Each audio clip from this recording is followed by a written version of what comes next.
여러분, 억지 웃음이라는 말 들어보셨습니까? 말 그대로 웃음이라고 하는 감정적인 표현을 억지로 하는 것인데요. 직장 상사가 썰렁한 농담을 할 때 실제로는 전혀 웃기지 않지만 사회성을 발휘해서 최선을 다해 웃어주는 상황이 딱 이런 억지 웃음 상황인 셈입니다. 반대로 억지 감동이라는 것도 있지요. 드라마나 토크쇼 같은 매체에서 시청자에게 감동을 받아 눈물을 흘리게 한답시고 식상하고 지겨운 상황을 세팅하는 것입니다. 힘들었던 과거, 불행한 가정사, 불치병, 상대를 배려하기 위해 했던 그 어떤 희생, 이런 것들을 무작정 끼워 놓고서 이 장면에서 감동을 받으라고 강요를 하는 것이지요. 하지만 이런 억지 웃음, 억지 감동이 그렇게 나쁘지만 않다는 주장이 또 있습니다. 억지로라도 웃으면 우울감이 줄고 긍정적인 마음가짐이 생긴다는 연구 결과도 있고요. 억지 감동을 통해서라도 한참 울고 나면 나름대로의 감정 정화가 일어나서 카타르시스라고 하지요. 어느 정도 스트레스가 해소된다는 것도 잘 알려져 있습니다. 하지만 그 반대되는 연구 결과도 있는데요. 웃을 상황이 아닌데 억지로 웃거나 눈물이 나는 상황이 아닌데, 그런 감정 상태가 아닌데 억지스러운 감정 몰입으로 눈물을 쏟게 되면 그 후로 감정적인 공허함이 생겨서 오히려 스트레스가 증가할 수도 있다고 해요. 역시 웃음이 나올 때 시원하게 웃고 정말 눈물이 날 때 후련하게 우는 것이 정신적으로나 육체적으로 건강에 훨씬 도움이 될 것이라는 생각이 들었습니다. 지난 시간 우리는 세례 요한이 예수님께 제자들을 보내서 주님께서 오실 메시아가 맞는지를 질문했던 일과 그에 대해 주님께서 답하신 내용을 함께 나눴습니다.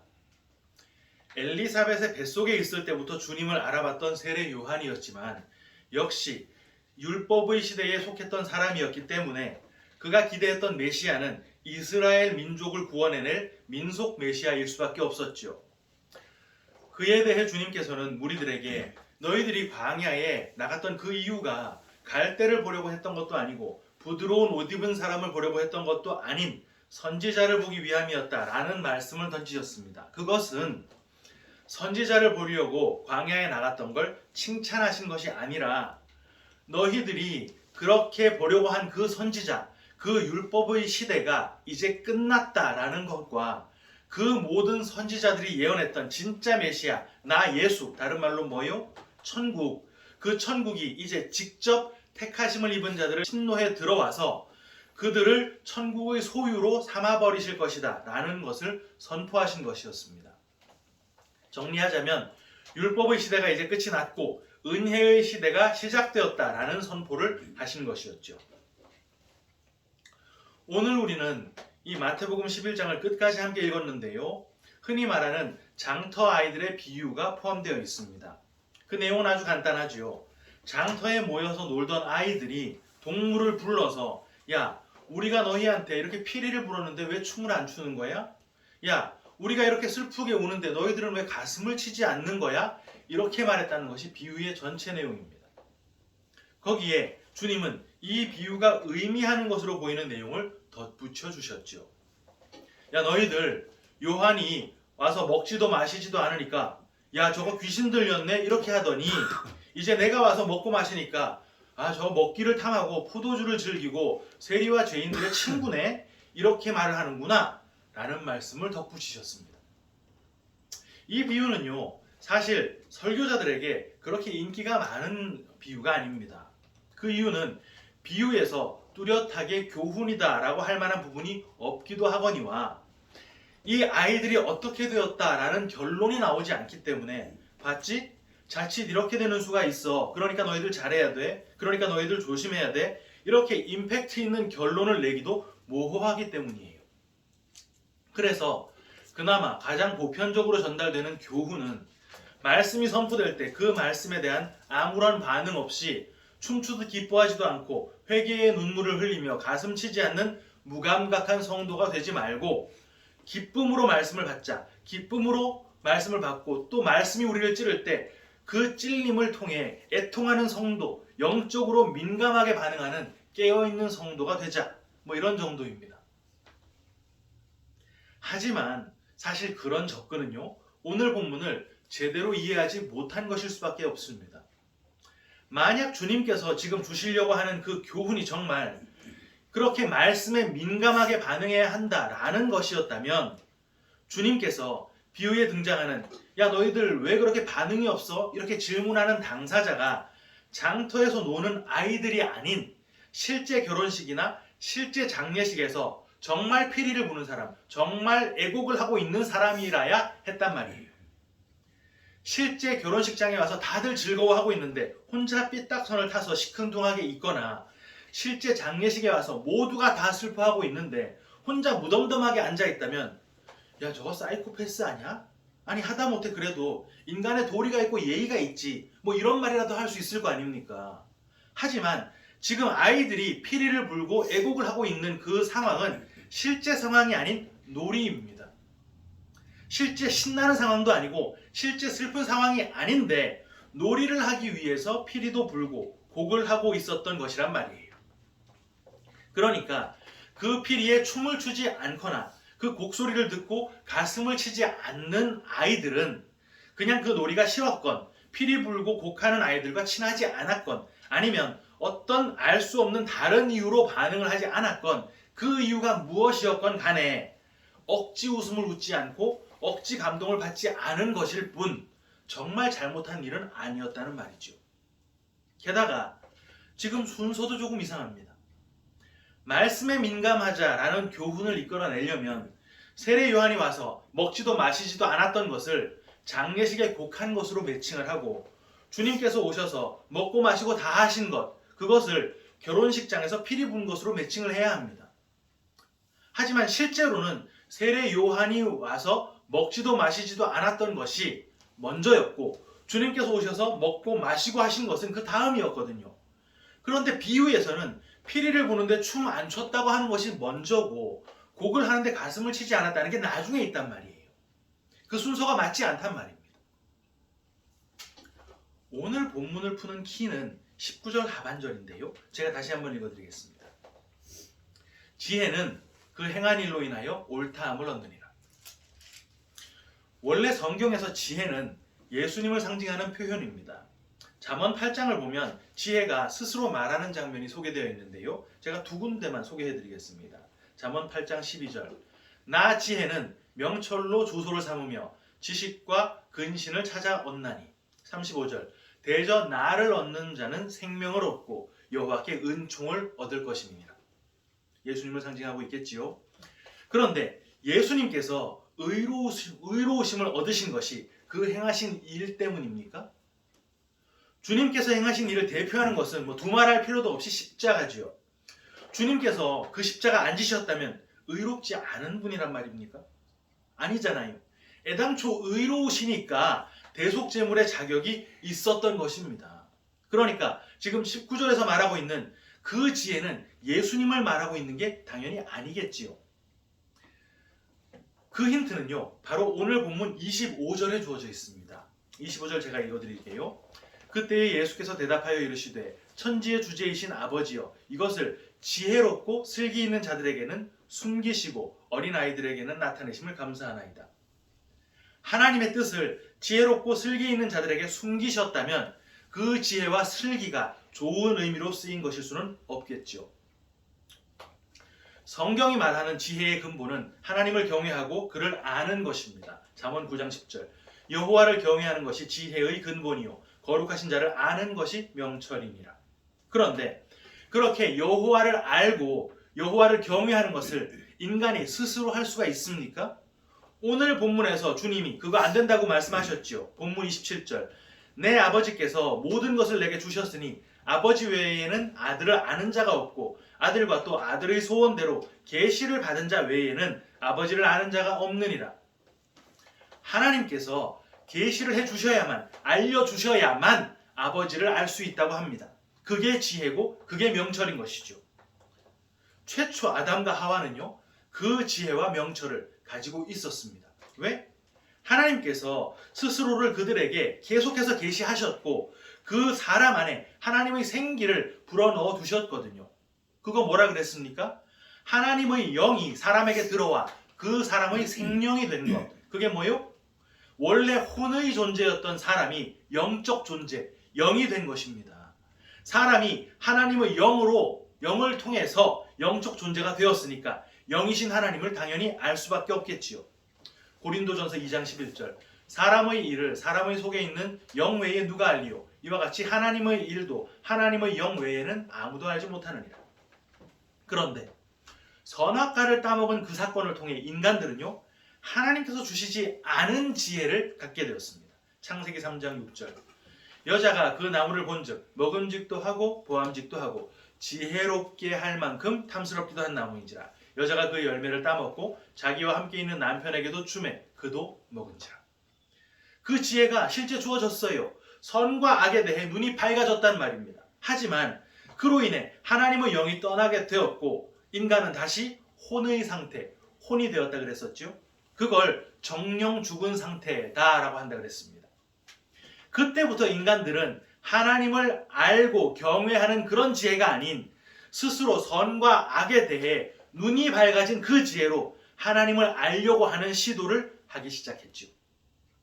하나님은 선하시니까 우리도 선한 일을 한다면 하나님이 우리를 좋게 인정해 주실 거야. 우리가 악한 일을 하면 하나님은 선하신 분이시니까 우리를 미워하실 거야. 그렇게 해서 만들어진 게 뭐였다고요? 율법. 하나님께서 모세를 통해 그 율법을 이스라엘에게 주시기 한참 전부터 우르남무 법전, 함무라비 법전 이런 성문법들이 세상에 이미 만들어져 있었습니다. 그거 누가 만들었습니까? 다 사람이 만들었잖아요. 그 내용이 다 똑같습니다. 사람 죽이지 말고 도둑질하지 말고 간음하지 말고 거짓말하지 말고 왕에게 주인에게 부모에게 예절 잘 갖추라는 것이었어요. 그리고 그런 성문법이 어느 날 갑자기 큰 깨달음을 얻은 어떤 누군가가 뚝딱 만들어낸 것이었습니까? 당연히 아니겠지요. 법제화가 되기 전부터 이미 다들 양심이라고 하는 그 규범 아래에서 모두가 다 공감하고 있었던 내용이었기 때문에 그걸 다 모으고 모아서 성문법을 만든 것입니다. 그렇다면 오늘 본문에서 말하는 그 지혜가 뭔지 이제 감이 오시지요? 지혜롭게 할 만큼 탐스러운 그 선악과 따먹고 얻은 지혜, 내 스스로 선과 악을 구분하는 그 율법적 지혜를 말하는 것이란 말입니다. 그 지혜는 뭘로 의롭다 얻는다고요? 행한 일. 내가 의로운 일 행했으니까 이제 나는 의로운 사람이야. 이게 율법을 기준으로 한 의로움이란 말입니다. 이해가 되셨죠? 그럼 이걸 이제 오늘 그 비유에 한번 적용을 시켜보겠습니다. 이 세대를 무엇으로 비유할까라는 말씀으로 주님은 비유를 시작하셨는데 마태복음 12장이나 마태복음 16장을 보면 주님께서 바라보고 계신 이 세대가 과연 어떤 세대인가 하는 것이 언급이 되어 있습니다. 한 군데만 보자면요. 마태복음 16장 4절 상반절 악하고 음란한 세대가 표적을 구하나 요나의 표적밖에는 보여줄 표적이 없느니라. 어떤 세대라고요? 악하고 음란한 세대. 그 악하고 음란한 세대가 바로 실제 결혼식이나 실제 장례식이 아닌 장터에서 아이들이 그 결혼식, 그 장례식 흉내를 내면서 놀고 있는 상황과 똑같다는 말씀을 하신 것이란 말입니다. 실제 구원 사역에서 결혼식과 장례식은 어떤 순서로 진행이 됩니까? 예수 그리스도가 십자가에서 죽고 우리도 그 십자가에서 함께 죽는 장례식이 먼저 일어나고 주님의 부활과 함께 우리가 살아서 참된 신랑 예수와 신부인 교회가 결혼하는 순서로 진행이 되잖아요. 그래서 실제 세례 요한이 먼저 왔습니다. 왜? 주님의 그 길 예비하려고. 그 길 예비하는 게 뭔데요? 주님이 하실 사역 미리 다 땡겨서 막 해내는 것입니까? 아니라 그랬지요. 구원자가 이제 오실 것이니까 이제 나는 구원받을 자, 어떤 자요? 죄인. 그 죄인의 모습을 다 드러낸 상태로 구원자를 기다리는 게 주님의 길을 예비하는 것이란 말입니다. 그래서 가죽 옷을 입고, 그 가죽은 뭐라 그랬지요?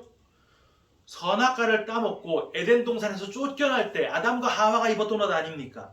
죄인들의 옷이란 말입니다. 그리고 꿀 같은 거 있지도 않은 그 광야에서 석청을 먹었다면 그거 뭐라 그랬습니까? 나는 양식이 없어 굶주려 죽을 자가 맞습니다 라는 뜻이라 그랬잖아요. 그 죄인의 모습으로 세례 요한이 주님의 길을 예비했다는 말입니다. 그런데 거기다 대고 이 악하고 음란한 세대가 신나게 피리를 불어댔던 거예요. 야, 우리가 이렇게 율법을 잘 지키면서 의로움을 지켜내고 있잖아. 그런데 왜 너는 그렇게 죄인의 모습으로 광야에 나가 있는 거야? 야, 그러지 말고 너도 얼른 율법 준행을 해서 이 즐거운 의로움의 자리로 들어와. 그 후에 주님이 오셨죠. 그리고는 주님은 먹고 마셨습니다. 이거 다 뭐 상징하는 거라 그랬죠? 결혼식. 주님과 교회가 하나 되는 그 천국 결혼식의 모습을 주님이 선포하고 계신 것인데 거기다 대고 또 율법을 들이대는 거예요. 왜 금식을 안 해? 왜 안식일에 일을 해? 왜 세리 죄인들하고 같이 어울려? 왜 우리가 이렇게 곡을 하는데 예수 너는 가슴을 치지 않는 거야? 이 말을 하고 있었단 말입니다. 거기에 주님께서 지혜는 그 행한 일로 의롭다함을 받는다 라는 말씀을 하셨던 거예요. 야, 너희들 지금 율법이 다 종식되고 은혜가 선포되는 이 순간에 끝까지 그렇게 율법으로 너희의 의를 삼겠다는 거야? 그래. 그렇다면 이제 너희가 그렇게 좋아하는 그 율법으로 너희에게 들이대 줄게. 율법은 그 행한 일이 의로가 되는 거 알지? 그런데 10,000개 지키다가 1개 어기면 그거 다 어긴 거야. 너희 중에 그래서 율법으로 의롭다함을 사람은 아무도 없는 거야. 여러분, 주님 당시에 바리새인들만 이런 피리를 불고 곡소리를 쏟아냈던 게 아닙니다. 은혜와 진리를 떠들면서도 여전히 율법의 잣대로 구원을 가늠하는 오늘날의 교회들이 은혜를 붙들고 진리를 깨달아 그 율법의 굴레에서 벗어나려고 하는 이들을 향해 주님 당시의 그 바리새인들과 똑같이 피리를 불고 똑같이 애곡을 하고 있는 거예요. 11조 꼬박꼬박 내야지.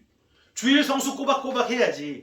단기 선교 꼬박꼬박 가야지. 새벽기도 주중집회 빼먹지 말아야지. 뜨겁게 열심 내야지. 사순절이면 금식해야지. 은혜 운운하면서 신앙 수준 좀 떨어뜨리지 말고 이 피리 소리에 맞춰 춤을 좀 춰봐. 이 곡소리에 맞춰서 가슴을 좀 쳐봐. 이렇게 여전히 율법적 세계관에서 전혀 벗어나지 못한 채 그게 진짜 장례식, 진짜 결혼식이 아니라는 것도 모르고 죽도록 율법에만 매진하는 일들이 오늘날 기독교에 가득 차 있다는 말입니다. 주님께서는 뒤이어 권능을 가장 많이 행하신 고울들이 회개하지 않았던 걸 책망하셨죠. 여러분, 권능을 가장 많이 행한 곳이라고 지목한 것이 무슨 의미겠습니까? 권능을 경험하고 목격하는 것이 하나님을 아는 것의 요인이 된다면, 다른 말로 율법적인 인과율이 구원의 원칙이 맞다면 그런 요인이 더 많이 제공되었던 그 고울들이 회개의 중심지가 되었어야 맞을 텐데 실제 하나님의 뜻은 그렇지 않다는 말씀을 하고 있는 것입니다. 본문 25절 다시 볼까요? 그때에 예수께서 대답하여 이르시되 천지의 주제이신 아버지여 이것을 지혜롭고 슬기 있는 자들에게는 숨기시고 어린 아이들에게는 나타내심을 감사하나이다. 지혜롭고 슬기 있는 자들에게 숨기고 어린 아이들에게 나타내신 그 이것이 뭡니까? 인간들의 지혜로 구원에 도달할 수 있는 길이라 여겼던 그 율법을 기각하시고 구원에 도달할 수 있도록 제시된 새롭고 유일한 길, 십자가 말하는 거잖아요. 여러분, 28절에서의 수고하고 무거운 짐진 자들, 이게 다 누구겠습니까? 준행을 해야만 하는 그 무거운 율법의 짐을 지고 죽도록 수고하는 자들이겠지요. 그들에게 내게로 오라고 주님께서 초청을 하고 계신 것이란 말입니다. 주님께 가면 뭐가 있는데요? 그 율법의 짐 내려놓고 이제 아무것도 없이 막 사는 것입니까? 아니죠. 전혀 다른 멍에가 있습니다. 십자가라는 멍에가 있단 말이에요. 그 십자가를 주님과 함께 지고 거기서 마음의 쉼을 얻는 것입니다. 사랑하는 키퍼스 처치 성도 여러분, 율법에서 자유케 되는 거요, 노력이나 인간적인 지혜, 학식 이런 걸로 안 됩니다. 하나님께서 계시를 해주시고 밝혀주셔야 비로소 알게 되는 거예요. 그거 알게 되면서 과거 나의 의로 여기고 있었던 내 율법 준행의 열매들을 내 손으로 내려놓을 때 그거 내 힘으로 과감하게 툴툴 털어 내려놓는 거 아니거든요. 하나님께서 내 더러움, 내 추악함, 내 연약함, 내 비겁함, 나의 교만함 하나하나 다 내 눈앞에 들이대시는 바람에 더는 붙들고 있지 못해 내려놓는 것입니다. 그래서 그때 우리는 엄청난 불안감과 엄청난 자괴감을 겪게 되는 것이죠. 나는 어쩌면 구원 못 받을 인간인지도 몰라. 이렇게 더러우면 하나님이 구원 안 해주시는 게 맞지. 그런데 그 십자가가 그렇게 더러운 우리를 살려내시는 것이란 말입니다. 그리고 그 십자가를 통해 하나님께서 친히 우리에게 계시하시는 하나님의 뜻, 은혜와 사랑을 남은 일생 동안 조금씩 더 깨달아가는 그것이 바로 성도의 삶인 거예요. 세상의 눈으로 볼 때 그 십자가의 길은 고난의 길일 수밖에 없지만 사실은 주님께서 다 해결해 놓으신 쉽고 가벼운 길이라는 것을 믿음의 눈으로 바라보면서 끝까지 이 길 걷는 우리 모두가 다 되시기를 주님의 이름으로 축원합니다. 아멘.